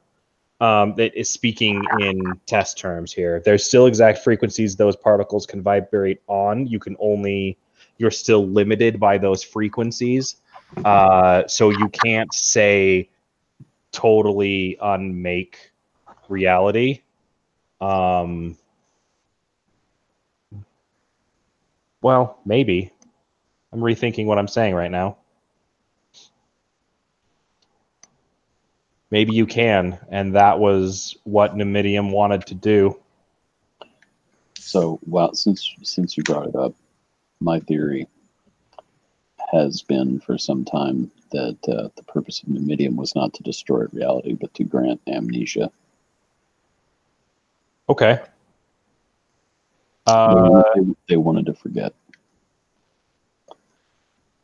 Now, is this a total meta forget where Anu is forgetting his pain, or the Dwemer themselves wanted to forget reality? Well, both. It would be... So the Dwemer, my take on it is that the Dwemer had determined that they were in a false reality. We would say that they realized they were in a video game, but however you want to put it, that what they were in was a simulacrum. And because of that, they could not enjoy anything. There was no joy because it was all a lie. And they wanted to forget that it was a lie. Okay. And so the new medium is amnesia. I don't know. I like it. It goes back to, I don't know if you guys read the Epithalamium of Aramatha that was written by Din Manel years ago. But that was an idea that was in there. So Silence says, the frequency and wavelengths of individual atoms making up a whole, sort of collected constructive interference of all matter waves, because practically everything functions as both particle and wave to form the song. But each part of the song is made up of all the smaller waves, or at least that's my idea. Yeah, I would agree with that. So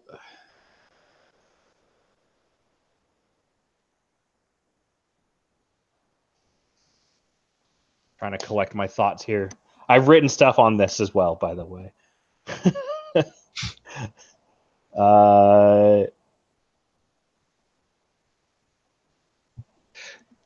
To sum up, I think that's what Dawn Magic is. Dawn Magic is manipulation of these waves. and the manipulation of the music, right? So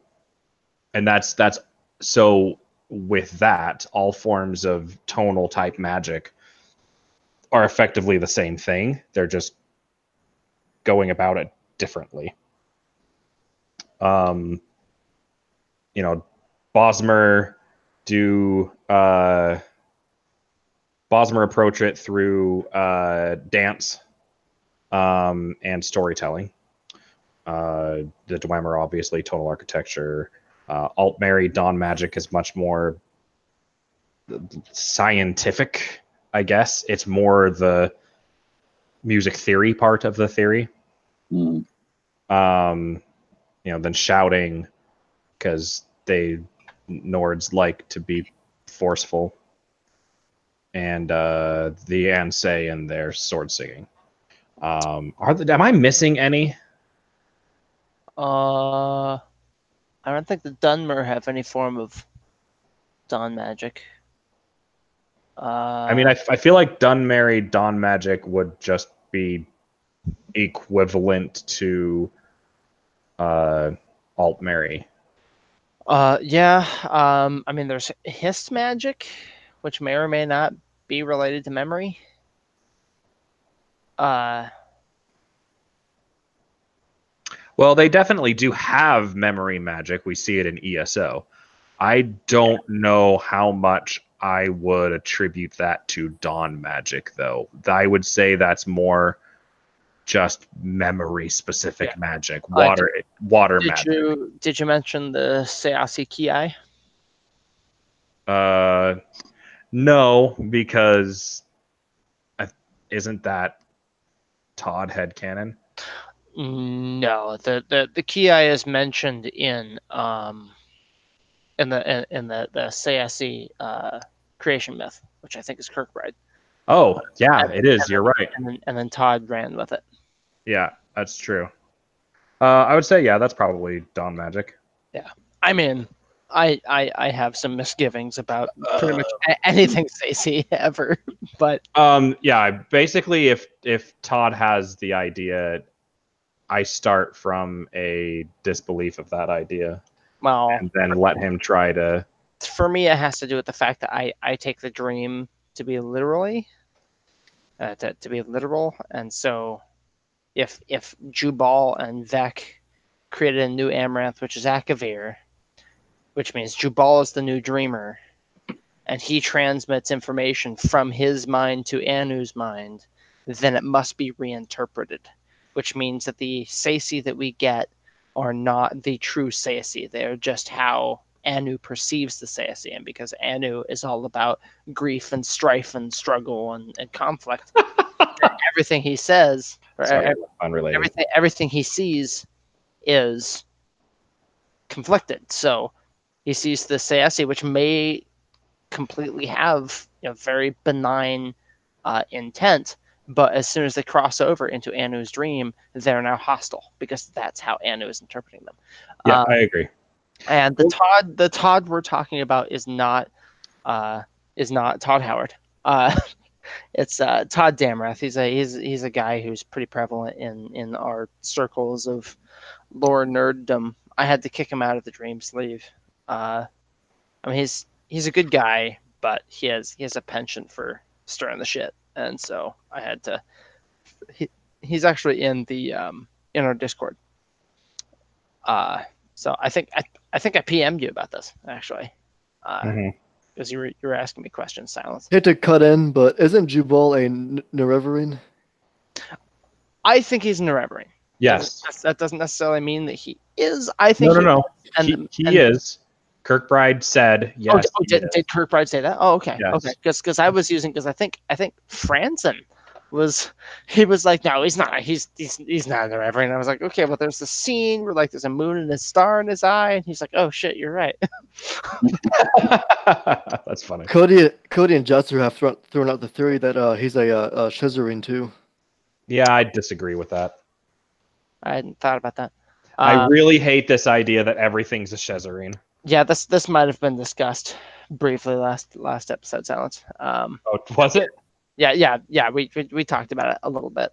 And I pointed out that the moon in one eye, the star in the other, as he was getting his hands cut off because he was high on moon sugar. Mm-hmm. Yeah, that whole thing. Wait, there's 3 people online right now? Oh. Yeah. I have 6. Oh, on Lottie fucking da. yeah, I have 3 too. Oh, unless we're not talking about ESO. No, that is what I was talking about. Oh, my brain is jumping back and forth between things. Don't mind me. I have 4 people. 2 of which, well, one of which is Johnny. I don't know why he left the call to play ESO. He could be here and play ESO at the same time. And one's Dylan, the other's Belle, who's not here. She usually joins us for these.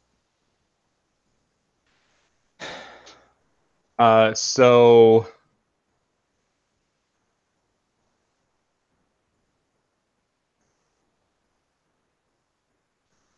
lost my train of thought. I'm sorry. Right. Jubal. Silence. I was going to send you a thing. No, I'm backtracking. I'm posting a link to a thing that relates to what Silence is talking about. Reddit.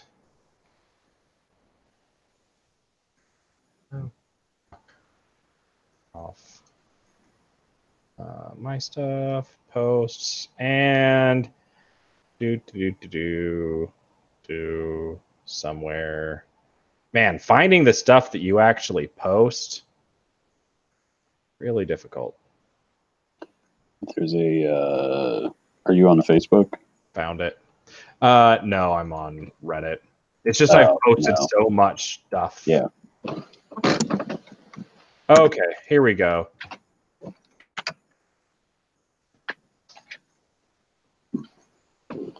Anyway, there's a thing I wrote that relates to quantum mechanics. Merry Christmas.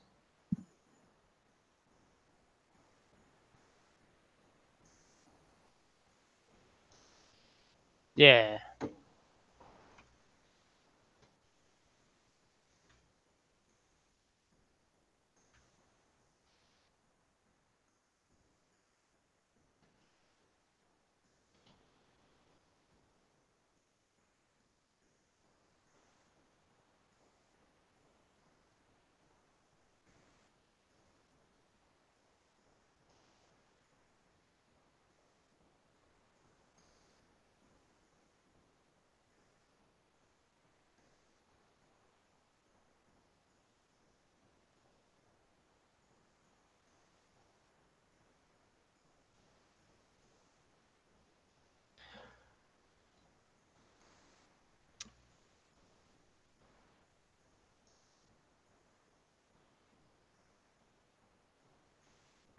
Anything else, or? I mean, I don't have anything. I'm gonna have to. Anything else you want to talk about, Silence?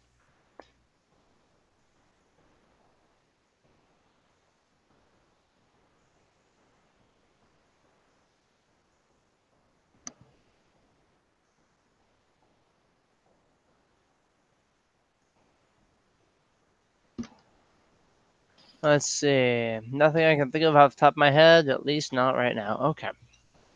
Well, conversation's kind of died down. So I think I'm going to kill the broadcast. But then after that we can hang out if we want. Yeah, I'll hang out for a bit. Yeah. I probably need to go to bed soon since I have to get up at like 7:30, but yeah, I'm gonna have to get going. It's 1:21 here. I'll miss you, Michael. I know, man. I miss our conversations. I'm glad you showed up this one, John. I mean, it was pure chance. Well, you usually do them on Saturday nights, right? I usually do them on Saturdays, but I'm just never available Saturday nights. It's just never gonna happen. I went to see a movie last night at like 6 for a friend's birthday, and so yeah, I couldn't be here for one yesterday. So I'm actually on.